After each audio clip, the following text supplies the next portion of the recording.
ایک سوال میں آپ سے پوچھتا ہوں، آج رمضان میں یہ بہت ضروری ہے، کیونکہ رمضان ہونے کے بعد بھی سب کو پتہ ہے کہ چاند دکھتے ہی اللہ شیطانوں کو قید کر لیتا ہے، یہ سب کو پتہ ہے۔ حدیث پاک میں بھی سرکش جنات اور شیطان دونوں قید ہو جاتے ہیں، ان کو قید کر دیا جاتا ہے، جب تک چاند نہیں دکھے گا یہ نہیں آئیں گے۔ لیکن جو 11 مہینے ہم بلیم ڈالتے تھے شیطان پر کہ ہم سے برائیاں ہو گئی، گناہ ہو گئی، کیوں؟ ارے شیطان ایسا کرا دیا، شیطان ویسا کرا دیا۔ اب رمضان میں کون کرا رہا ہے؟ شیطان تو ہے نہیں، پھر فجر میں سوتا کیوں ہے؟ بغیر نماز پڑھے ٹانگ پھیلائے ویسی نماز قضا کر رہے ہیں۔ کون سا شیطان تمہیں سلایا؟ رمضان کے آتے ہی ہر مومن کا ایک ریہرسل شروع ہوتا ہے، ایک تربیت کا خاص وقت ہے رمضان، کیونکہ قرآن میں رب تعالیٰ نے فرمایا یا ایھا الذین آمنوا کتب علیکم الصیام کما کتب علی الذین من قبلکم لعلکم تتقون، اے ایمان والو تم پر روزے فرض کیے گئے جیسے کہ پہلے والوں پر بھی فرض کیے گئے تھے۔ وجہ کیا ہے؟ لعلکم تتقون، تاکہ تمہیں پرہیزگاری حاصل ہو، تاکہ تم تقوی والے ہو جاؤ۔ تقوی اور پرہیزگاری یہ اتنی ضروری ہے تمہارے لیے کہ جس کے لیے 1 مہینہ پوری تمہاری تربیت کرائی جا رہی ہے۔ یہ تقوی کیا چیز ہے؟ میں آپ سے اگر کہوں کہ یہ بنیاد ہے تمام اعمال کی، تقوی جو بھی عمل کریں آپ، تقوی جو ہے یہ بنیاد ہے۔ تقوی کا مطلب ہے اللہ کا خوف، اللہ کا خوف، یا جو بھی عمل کرتا ہو وہ صرف اللہ کے لیے کرتا ہو، یہ تقوی ہے۔ اور یہ ہر عمل کے لیے ضروری ہے، ہر عمل کے لیے۔ نماز میں تقوی ضروری ہے، روزے میں تقوی ضروری ہے، حج میں تقوی ضروری ہے۔ آپ دیکھیں حج کا سفر جب کرنا ہو تو رب تعالیٰ نے فرمایا وَتَزَوَّدُوا، توشہ ساتھ میں لے لینا، سفر پر جا رہے ہو حج کے لیے، ساز و سامان توشہ ساتھ میں لے لینا۔ لیکن ساتھ میں ہی کون سا توشہ اچھا ہے؟ یعنی روٹی، سالن، چاول، یہ توشہ، کپڑے لتے، حاجات، یہ توشہ؟ خود رب تعالیٰ فرماتا ہے فَإِنَّ خَيْرَ الزَّادِ تَقْوَىٰ، سب سے بہترین توشہ تقویٰ ہے۔ یہ تقوی کی ہر جگہ پر اللہ تبارک و تعالیٰ نے تاکید فرمائی۔ اب میں آپ کو بتاتا ہوں یہ رمضان المبارک جو 1 مہینہ تمہیں تربیت کے راستے سے گزارا جاتا ہے، کس وجہ سے؟ تاکہ تمہارے دلوں میں تقوی آئے، تقوی۔ اور تقوی کی سب سے پہلی جو تربیت ہوتی ہے، صوفیہ اکرام کے پاس جب کبھی کوئی طالب جاتا تھا مرید ہونے کے لیے یا خلافت لینے کے لیے، پہلے کا دور ایسا تھا کہ اولیاء اکرام سب سے پہلے اسے اپنی خانقاہ میں رکھ کر کے بھوکا اور پیاسا رکھتے تھے، کہ بھوک کو برداشت کرنا اور پیاس کو برداشت کرنا اگر تیری عادت بن گئی تو تقوی یوں ہی آ جائے گا۔ سید آل رسول مارہروی رحمۃ اللہ تعالیٰ علیہ، مارہرہ کے بڑے پائے کے بزرگ ہیں، اعلیٰ حضرت کے پیر مرشد، ان کے پاس ایک صاحب آئے، ایک مولانا صاحب آئے خلافت لینے کے لیے۔ شام کے وقت تو پہنچے، سیدھے آتے ہی کہا کہ حضور آپ اپنی خلافت وغیرہ مجھے دے دیجئے۔ تو اس وقت ایسے بالکل بٹ نہیں رہی ہوتی تھی۔ آپ نے کہا آپ آج تو آئے ہیں، مہمان ہیں ہمارے ہاں، رک جائیے خانقاہ میں، کل کو بات کریں گے، رات ہو چکی۔ اور حضرت نے اپنے خادم سے کہا مولانا کی اچھی خاطر تواضع کرو۔ رات کو ان کو ایک کمرے میں رکایا گیا اور ان کو خوب مچھلی کھلائی گئی۔ حضرت کا حکم تھا کہ انہیں مچھلی پیٹ بھر کر کے کھلائیں لیکن پانی مت دینا۔ اور ایک خاص قسم کی وہاں پر مچھلی ملتی ہے اتر پردیش میں، وہ مچھلی کھلائی گئی۔ جب پیٹ بھر کر کے مولانا صاحب نے مچھلی کھائی تو خادم صاحب نے باہر سے دروازہ بند کر لیا، کمرے میں انہیں اندر چھوڑ کر باہر چلے گئے۔ وہ اندر سے پکارتے رہے پانی تو دے دیجئے، کھانا کھا لیا پانی تو دے دیجئے، کوئی سننے والا ہی نہیں تھا۔ وہ پانی کرتے کرتے کرتے اندر سے چیختے رہے، چلاتے رہے، اور پھر جو ہے ان کی آنکھیں بڑی ہو گئی تھیں پیاس کی شدت کی وجہ سے۔ ظاہر سی بات ہے مچھلی کے بعد بہت تیز پیاس لگتی ہے، کیونکہ مچھلی باہر بھی پانی میں رہتی ہے، اندر بھی اسے پانی کی ضرورت ہوتی ہے۔ تو وہ چیختے رہے یہاں تک کہ اب برا بھلا کہنا بھی شروع کر دیا۔ میں نے ان کی بڑی تعریف سنی تھی، لیکن مہمانوں کے ساتھ ایسی بدتمیزی، ایسا سلوک۔ رات بھر وہ تڑپتے رہ گئے، صبح کو جو ہے نڈھال پڑے تھے زمین پر، فجر سے پہلے دروازہ کھولا گیا، انہوں نے آؤ دیکھا نہ تاؤ، خادم کا جبہ پکڑ کر کھینچا اور لڑنے پر آ گئے ہیں، تماچے لگائے۔ کہا کہ یہ کوئی شرافت ہے، یہ کوئی تہذیب ہے؟ اس طرح سے کھانا کھلا کر مہمان کو بغیر پانی کے بند کر کے چلے جاتے ہو؟ تو حضرت اس وقت آ گئے، حضور آل رسول رحمۃ اللہ تعالیٰ علیہ قریب آئے، پوچھا کیا بات ہے؟ کہا آپ نے ایسا ایسا ہمارے ساتھ سلوک کیا۔ کہا اب آپ کو پانی دے دیا جائے گا لیکن اب خلافت نہیں دی جائے گی، اس لیے کہ پانی کی پیاس برداشت نہ کر سکے اسے تقویٰ نہیں، اور تقویٰ نہیں تو خلافت کس بات کی؟ تقویٰ کئی چیزوں سے رک جانے کا نام ہے۔ حضرت عمر فاروق رضی اللہ تعالیٰ عنہ سے پوچھا گیا تقویٰ کیا چیز ہے؟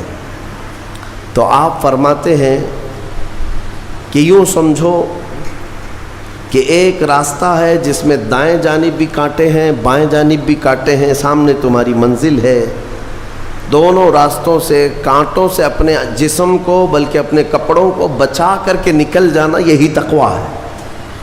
اور رسول پاک صلی اللہ تعالیٰ علیہ وسلم کی ایک حدیث پاک، الحلال بین والحرام بین، فرمایا حلال بھی واضح ہے، حرام بھی واضح ہے۔ کیا چیز حلال ہے یہ بھی پتہ ہے آپ کو، کیا چیز حرام ہے یہ بھی پتہ ہے۔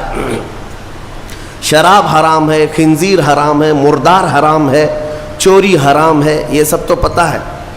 حلال بھی پتہ ہے، اپنے ہاتھوں سے کمائی ہوئی چیزیں حلال ہیں، چاول، گیہوں، باجرہ، یہ سب چیزیں حلال ہیں نا آپ کے لیے۔ پھلوں میں بہت ساری حلال ہے، جانوروں میں جو حلال ہے وہ سب پتہ ہے۔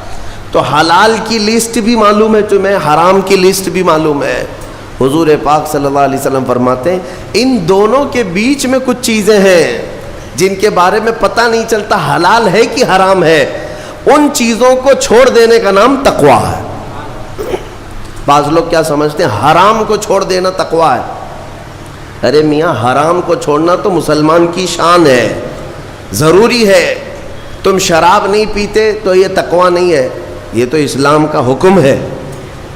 تم جوا نہیں کھیلتے، چوری نہیں کرتے، یہ تو اسلام کا حکم ہے تمہارے اوپر۔ لیکن کچھ ایسے شک والی چیز سے بھی بچ جاتے ہو، اس کو کہتے ہیں تقویٰ، وہ تقویٰ ہے۔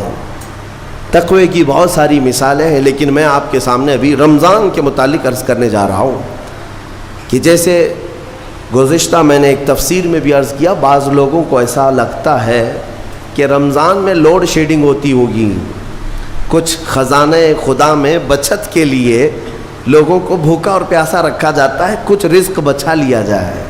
نادانو، اللہ رب العزت جو پوری کائنات کا رزاق حقیقی ہے، اسے کسی چیز کی کمی نہیں ہے۔ یہ روزے جو فرض کیے گئے خزانے میں بچت کے لیے نہیں، بلکہ ہمارے جسموں کی اور ہماری روحوں کی اصلاح کے لیے، ہماری روحوں کی اصلاح اور جسموں کی اصلاح کے لیے ہمیں تقویٰ ملے۔ میں آپ کو بتاتا ہوں، ایک سوال میں آپ سے پوچھتا ہوں، آج رمضان میں یہ بہت ضروری ہے، کیونکہ رمضان ہونے کے بعد بھی سب کو پتہ ہے کہ چاند دکھتے ہی اللہ شیطانوں کو قید کر لیتا ہے، یہ سب کو پتہ ہے۔ حدیث پاک میں بھی سرکش جنات اور شیطان دونوں قید ہو جاتے ہیں، ان کو قید کر دیا جاتا ہے، جب تک چاند نہیں دکھے گا یہ نہیں آئیں گے۔ لیکن جو 11 مہینے ہم بلیم ڈالتے تھے شیطان پر کہ ہم سے برائیاں ہو گئی، گناہ ہو گئی، کیوں؟ ارے شیطان ایسا کرا دیا، شیطان ویسا کرا دیا۔ اب رمضان میں کون کرا رہا ہے؟ شیطان تو ہے نہیں، پھر فجر میں سوتا کیوں ہے؟ بغیر نماز پڑھے ٹانگ پھیلائے ویسی نماز قضا کر رہے ہیں۔ کون سا شیطان تمہیں سلایا؟ ابھی تو شیطان ہے نہیں. ابھی بھی بہت سارے لوگ چوری کا کھانا نہیں چھوڑتے, بہت سارے لوگ جھوٹ, دغا, غیبت یہ رمضان میں بھی نہیں چھوڑتے ہیں. تو یہ ان کو کون سا شیطان کروا رہا ہے؟ کون سا شیطان یہ برائیاں کرواتا ہے؟ اس کے جواب کے لیے ایک چیز سمجھنا ضروری ہے. یہ بات تو مشہور ہے کہ ساری برائیاں شیطان کرواتا ہے, ابلیس کرواتا ہے نا. لیکن آپ کو وہ واقعہ معلوم ہے جب آدم علیہ السلام کو اللہ تعالیٰ نے پیدا کیا اور سارے فرشتوں سے کہا کہ سجدہ کرو, کل ہی کی تفسیر میں میں نے عرض کیا, اس میں ابلیس بھی تھا. ابلیس بھی اس وقت بہکا ہوا نہیں تھا, گمراہ نہیں تھا, وہ اچھا تھا. ابلیس تو بہت عبادت کرنے والا تھا اللہ تعالیٰ کی. تو اس نے اللہ کے حکم کو ٹال کر آدم کو سجدہ نہیں کیا, غرور میں کھڑا رہا, نافرمانی کیا. تو اب میں یہ سوال کرتا ہوں کہ ہر ایک کو گمراہ کرنے والا شیطان ہے, تو شیطان کو کس نے گمراہ کیا تھا؟ اس کو کس نے روکا سجدہ مت کرنا آدم کو؟ کوئی ہے بہکانے والا؟ ارے وہ تو پہلا ابلیس ہے, اس سے پہلے تو کوئی ابلیس تھا ہی نہیں, اس سے پہلے تو کوئی شیطان تھا ہی نہیں. شیطان کو کس نے روکا کہ تو بڑا ہے, تو بلند ذات والا ہے, آدم مٹی سے بنا ہے؟ یہ خیال کس نے ڈالا؟ کون سا شیطان تھا اس سے پہلے؟ یہی بات سمجھنے کی ہے. محدثین نے مفسرین نے فرمایا ابلیس کو جس چیز نے سجدہ کرنے سے روکا وہ نفس امارہ ہے, وہ نفس ہے جو آج بھی تمہارے ساتھ ہے. ہاں شیطان تو قید ہو جاتا ہے رمضان کے شروع ہوتے ہی, لیکن نفس تو ساتھ میں رہتا ہے. اب پتہ چلا کہ رمضان میں جو کچھ بھی غلطیاں یا کوتاہیاں یا گناہ کچھ لوگوں سے سرزد ہوتے ہیں تو یہ نفس کے پجاری ہیں, نفس ان کے ساتھ ہے. یہ نفس کی غلامی میں آ گئے اور نفس کے شکار ہو گئے. اسی لیے قرآن میں اللہ تعالیٰ نے اپنے رسول سے بھی یہ فرمایا ارأیت من اتخذ الہہ ہواہ افانت تکون علیہ وکیلا. اے رسول کیا آپ نہیں دیکھتے کچھ لوگ ایسے ہیں جنہوں نے اپنے نفسانی خواہشات کو اپنا خدا بنا لیا ہے, اپنی خواہشات کو اپنا خدا بنا لیا ہے. اے رسول کیا آپ ایسوں کی سفارش کریں گے, ایسے لوگوں کی وکالت کریں گے؟ یعنی رب تبارک و تعالیٰ نے فرمایا کچھ لوگ وہ ہیں جو اپنی خواہشات کی پوجا میں ہیں. کیا مطلب خواہشات کی پوجا؟ کیا مطلب ہے اپنے خواہشات کے پیچھے چلنا؟ مطلب یہی ہے کہ جو دل میں آیا اس بندے نے یہ سوچ لیا اسے کرنا ہی ہے مجھے, یہ خواہشات کے پیچھے چل رہا ہے. ہاں تمہیں آرام کی فکر ہوئی, تم نے خدا کے فرمان کو ٹال دیا لیکن اپنی نفس کی سن لیا. اللہ تبارک و تعالیٰ کا حکم کچھ اور ہے لیکن تمہاری طبیعت کچھ اور چاہ رہی ہے. رب تبارک و تعالیٰ کا حکم تھا صبح صبح تمہیں اپنے گھر بلا رہا تھا لیکن تم نے اس کی نہیں سنی, اپنے من کی سنی, اپنے نفس کی. تو یہی تو ہوا نفس کی پوجا, یہی ہے نفس کی عبادت, نفس کی پرستش, جس کو قرآن میں کہا گیا ہے کہ کچھ لوگ ایسے ہیں جنہوں نے اپنی خواہشات کو خدا بنا لیا ہے. یہ نفس امارہ جس کے بھی اوپر حاوی ہو جاتا ہے, اچھے اچھوں کو یہ ان کا تقوی بھسم کر دیتا ہے, ایمان سے بھی دور کر جاتا ہے. اس لیے میرے عزیزوں میں جو عرض کرنے جا رہا ہوں وہ یہ ہے کہ ہمارے لیے زندگی میں سب سے بڑا چیلنج اپنے نفس امارہ سے لڑنا. آپ کو پتہ ہے رسول پاک صلی اللہ تعالیٰ علیہ وسلم ایک جہاد سے جب واپس مدینے تشریف لا رہے تھے, وہ جہاد بہت سخت تھا, صحابہ زخمی تھے, بہت گھماسان کی لڑائی ہوئی تھی, لیکن جب واپس مدینے آ رہے تھے تو میرے آقا نے ایک جملہ فرمایا تھا رجعنا من الجہاد الاصغر الى الجہاد الاکبر. اے میرے صحابہ ہم چھوٹے جہاد سے بڑے جہاد کی طرف جا رہے ہیں. صحابہ نے پوچھا اس سے بڑا جہاد اب کون سا ہے یا رسول اللہ؟ میرے آقا صلی اللہ علیہ وسلم فرماتے ہیں اے میرے صحابہ اپنے نفس سے لڑنا اب یہ بڑا جہاد ہے, نفس سے لڑنا بڑا جہاد ہے. میرے عزیزو یہ خواہشات کو ہی ختم کرنا ہو، اس نفس کو اگر کنٹرول میں لانا ہو تو کیا کرو گے؟ نفس امارہ سب کے پاس ہے۔ قرآن میں مولا فرماتا ہے وَمَا أُبَرِّئُ نَفْسِي إِنَّ النَّفْسَ لَأَمَّارَةٌ بِالسُّوءِ إِلَّا مَا رَحِمَ رَبِّي۔ کوئی اپنے نفس سے بچ نہیں پائے گا سوائے وہ شخص جس پر میرا رب رحم فرمائے۔ اللہ کا رحم جس پر ہو گیا وہ اپنے نفس سے بچ جائے گا۔ میں آپ کو ایک دعا بتاتا ہوں، حضور پاک صلی اللہ علیہ وسلم اگر دعا کرتے تھے تو اس سے آپ کو اندازہ ہو جائے گا کہ یہ کتنی امپورٹنٹ چیز میں آپ کے سامنے کہہ جا رہا ہوں۔ کون سی؟ حضور جب دعا کرتے تھے تو یوں کہتے تھے اللہ کی بارگاہ میں، اللہم لا تکلنی الی نفسی طرفۃ عین، اے اللہ تو مجھے میرے نفس کے حوالے ایک منٹ کے لیے بھی مت دینا، تو اپنی حفاظت میں رکھ۔ حضور جب یہ دعا کرتے تھے کہ مجھے میرے نفس کے حوالے ایک منٹ کے لیے، طرفت عین کہتے ہیں پلک جھپکنے کے برابر، اتنے ٹائم کے لیے بھی اے اللہ تو مجھے میرے نفس کے حوالے مت کرنا، تو اپنی حفاظت میں رکھ۔ سید الانبیاء جب یہ دعا کرتے ہیں تو اندازہ کرو اے مومنو، نفس کی تباہ کاریاں کیا کیا ہیں، یہ کتنوں کو ہلاک کر دیتا ہے، کتنوں کا عمل ضائع کرتا ہے، کتنوں کا ایمان ختم کرتا ہے۔ اب میں جو بات کہہ رہا ہوں وہ یہ توجہ سے سنو، یہ نفس امارہ جس نے شیطان کو بھی گمراہ کیا، شیطان کو بھی بہکا دیا، یہ نفس آدم کو سجدہ نہ کرنے کا جو غرور پیدا کیا یہی نفس امارہ تھا۔ اس نفس امارہ کو اگر کوئی کنٹرول کرا سکتا ہے تو وہ ماہ رمضان المبارک ہے۔ بس یہی ہے رمضان کی فضیلت۔ رمضان المبارک اس لیے تمہیں دیا گیا کہ بڑی بڑی طاقتیں تمہارے نفس کو قابو میں نہیں کر پائیں گی، لیکن رمضان کے روزے تمہیں کنٹرول میں لے آئیں گے، کنٹرول میں لائیں گے۔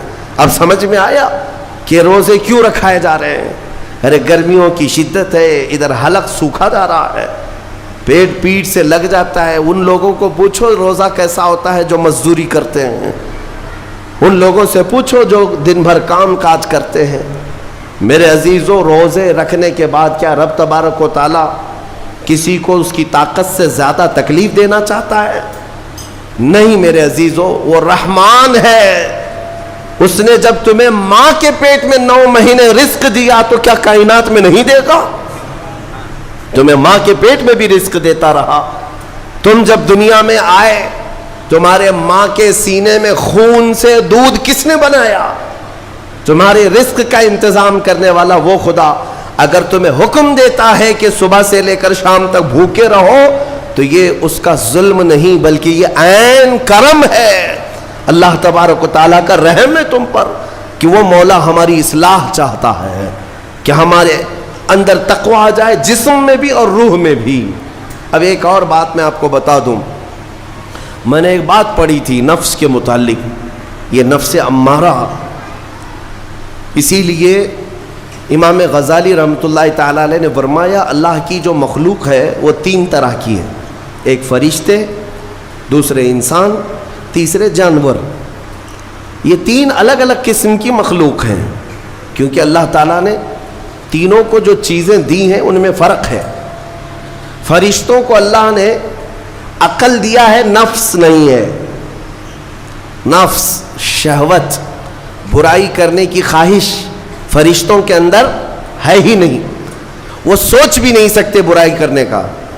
فرشتوں کو اللہ نے عقل دیا ہے اور عقل عزت والی چیز ہے، اور جانوروں کو اللہ نے نفس دیا ہے، عقل نہیں، عقل والے نہیں ہیں جانور، عقل والے نہیں، لیکن نفس ہے، شہوت ہے، شہوت بھی ہے نفس بھی۔ لیکن انسان ایک ایسی مخلوق ہے جسے اللہ نے عقل بھی دیا ہے، نفس بھی دیا ہے۔ مطلب یہ ہے کہ تمہیں اللہ نے ایک چیز فرشتوں والی دی ہے، ایک چیز جانوروں والی بھی دی ہے، دونوں تمہارے اندر ہے، عقل بھی ہے، نفس بھی ہے۔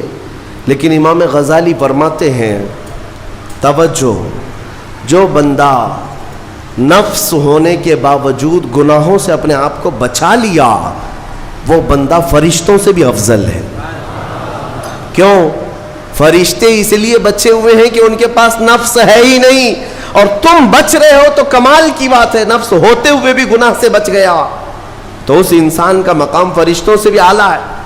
لیکن ساتھ ہی امام غزالی یہ بھی فرماتے ہیں عقل ہونے کے باوجود اگر گناہوں سے نہیں بچتا تو پھر وہ جانوروں سے زیادہ ذلیل ہے, کتے اور خنزیر سے بھی گیا گزرا ہے. کیونکہ جانور تو بیچارہ معذور ہے, اسے عقل نہیں ہے, نفس ہے. تمہارے پاس عقل ہے اس کے باوجود حرام کاریاں کر رہے ہو تو جانوروں سے زیادہ گر گئے. فیصلہ تمہارے ہاتھ میں ہے کہ تم کون سی زندگی گزارنا چاہتے ہو, کون سی, کہ تم نفس کے پجاری بن جاؤ یا عقل کا صحیح استعمال کر کے فرشتوں والی صفات پر عمل کرو. عزیزان گرامی وقار, نفس اور عقل یہ جو دو چیزیں ہیں ان کو میں آپ کے سامنے تھوڑا سا کھول کر کے عرض کرتا ہوں. عقل جو ہے عزت والی چیز ہے, جسے بھی دی گئی ہے وہ عزت والا ہے. کیوں عزت والی ہے یہ عقل؟ پوری دنیا میں عقل کا ہی تو کمال ہے. جس کے پاس عقل ہے وہ بادشاہ ہے, جس کے پاس عقل ہے وہ لوگوں کو ہانکتا ہے, پوری دنیا کو ادھر سے ادھر کر سکتا ہے. عقل. اور نفس جو ہے, نفس برائیوں کی طرف بلانے والا, عیاشی کی دعوت دینے والا, موج مستی کرانے والا اور اپنے آپ کو تباہ کروانے والا. اچھے بھلے نوجوان 25 سال کی کڑیل جوانی ہے, کون ہے جو انہیں نشے کے اڈے پر لے جاتا ہے؟ کون ہے جو ان کو تباہ و برباد کرتا ہے؟ نوجوان کو اچھی طرح سے معلوم ہے کہ میں کوکین, افیون, ہیروئن لوں گا تو میرے جسم کے ساتھ کیا ہوگا, اسے معلوم ہے. لیکن اس کے باوجود عیاشی کروانا یہ نفس کی عادت ہے. کسی کے اوپر نفس غالب آتا ہے, کسی کے اوپر عقل غالب آتی ہے. عقل جس کے اوپر غالب آ گئی وہ اچھا آدمی ہے, نفس جس کے اوپر غالب آ گیا وہ شیطان کا پجاری ہو گیا, نفس کی سننے والا. اب یہ دونوں جو چیزیں ہیں میں بتاتا ہوں آپ کو. روایت میں ملتا ہے کہ جب اللہ نے عقل کو بھی پیدا کیا اور نفس کو بھی پیدا کیا تو اپنے سامنے حاضر کیا, عقل سے پوچھا کہ اے عقل بتا میں کون ہوں اور تو کون ہے؟ عقل نے کہا یا ربی انا عبدک وانت ربی, اے اللہ میں تیرا بندہ ہوں اور تو میرا رب ہے. عقل نے کیا کہا؟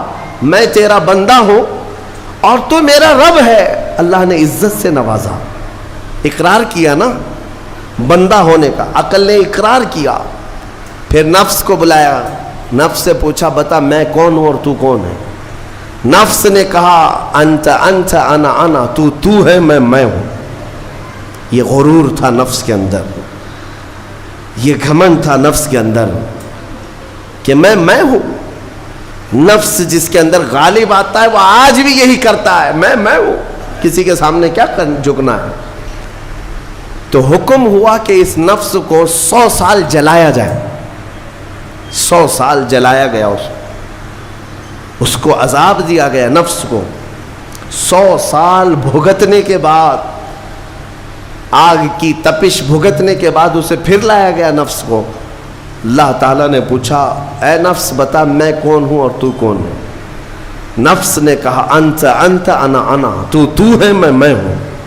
غرور نہیں ٹوٹا, گھمنڈ نہیں ٹوٹا. حکم ہوا اللہ کی طرف سے فرشتوں کو, اس نفس کو اب 100 سال تک بھوکا اور پیاسا رکھا جائے, کوئی چیز نہ دی جائے. اسے سخت سزا دی گئی. بھوک اور پیاس کی نفس کو کوئی چیز نہیں دی گئی. 100 سال کے بعد پھر اس کو حاضر کیا گیا, پوچھا گیا بتا کون ہوں میں؟ نفس نے کہا اے اللہ تو میرا خدا ہے, میں تیرا بندہ ہوں. فرمایا بزرگوں نے کہ نفس کو اگر کوئی جھکا سکتا ہے تو وہ بھوک ہے, اسی لیے مولا نے رمضان کے روزے تم پر فرض فرمایا. نفس کو جھکا سکتے ہو, نفس کو کنٹرول میں لا سکتے ہو تو بھوک کے ذریعے سے. ہاں یہ بھوک اور پیاس یوں ہی نہیں دی گئی ہے. دنیا اگر سمجھتی ہو کہ مسلمانوں کو یہ بھوکا اور پیاسا رکھوایا جا رہا ہے تو انہیں کیا خبر ہے کہ روح کسے کہتے ہیں, نفس کسے کہتے ہیں. جو آلریڈی غلاظت میں پڑے ہوئے انہیں کیا سمجھ ہے. لیکن الحمدللہ ہمارا تصور ہے آخرت کا, ہمارے ہاں تصور ہے جنت کا, ہمارے ہاں تصور ہے جہنم کا, اللہ کی بارگاہ میں حساب کا. اس لیے ضروری یہ بن پڑتا ہے کہ ہم اپنی دنیا میں ہی اصلاح کریں۔ میرے عزیزوں